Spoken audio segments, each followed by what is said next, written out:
It's autumn in New Zealand, and in the North Island's mist-shrouded valleys of Te Urewera and Raukumara ranges, autumn signals the start of the spawning cycle for both rainbow and brown trout.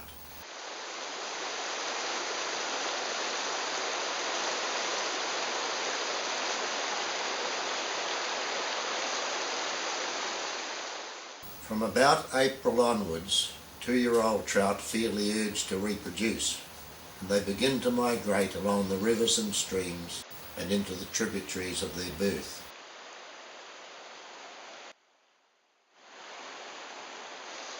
The fish are in top condition at this time of year, and rainbow trout display the vivid red stripes and rouged cheeks of the mating season.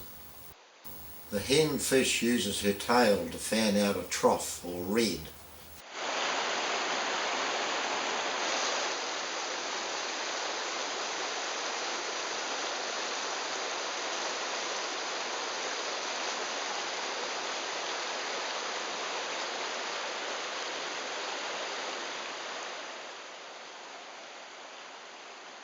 The hen fish may select 3 or 4 sites to lay her over for eggs. These sites are reliant on a stable shingle bed, free of siltation and in a fast, clean flow of highly oxygenated water.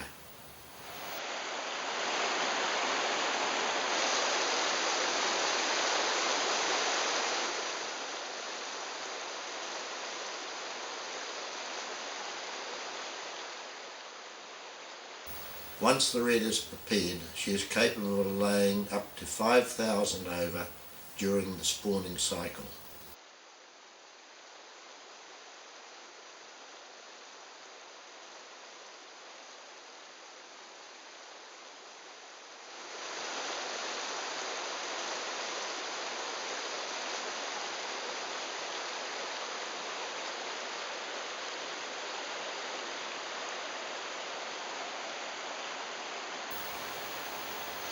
Trout sometimes travel long distances to reach the gravel beds of their birth, and in doing so they negotiate rough, bouldery beds, fast-flowing currents, waterfalls, fallen trees and other stream bed obstacles. This brown jack is blind in one eye. He can sense the rainbow hen to his left, but the two species don't integrate in terms of breeding. This particular blind date is a mismatch, and any romantic notions between the two will not be fruitful.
It's a hard road travelling to the spawning grounds, and the physical effort of negotiating the many obstacles along the way depletes the fat reserves and conditioning that the trout have put on during the spring and summer months. Some fish do not survive the exertions of the spawn and die. Others will lose condition, but will survive to regain condition and spawn again.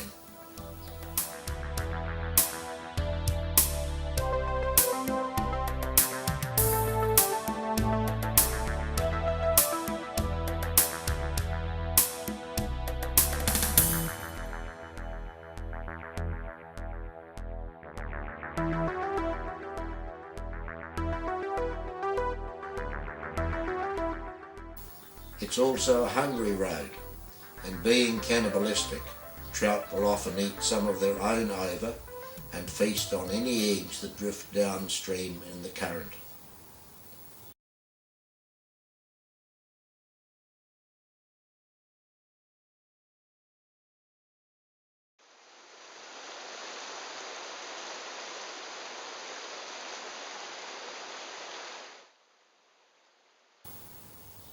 Once the ova are laid and fertilised by the jacks, the ova take between 4 to 5 weeks to hatch, depending on the water temperature.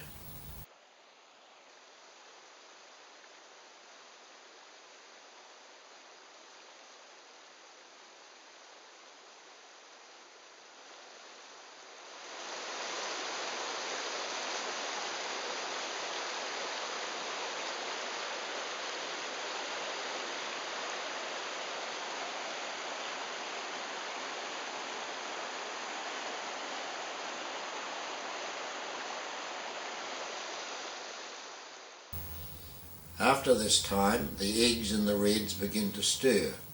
They emerge from the shingle as small red tadpole-like creatures. They stay close to the riverbed, concealing themselves amongst the boulders and gravel. Concealment is vital. It's a dangerous world out there. After emerging from the reds, the ova develop into alevins and survive for about 2 weeks, feeding on the yolk contained within the egg sac attached to their bellies.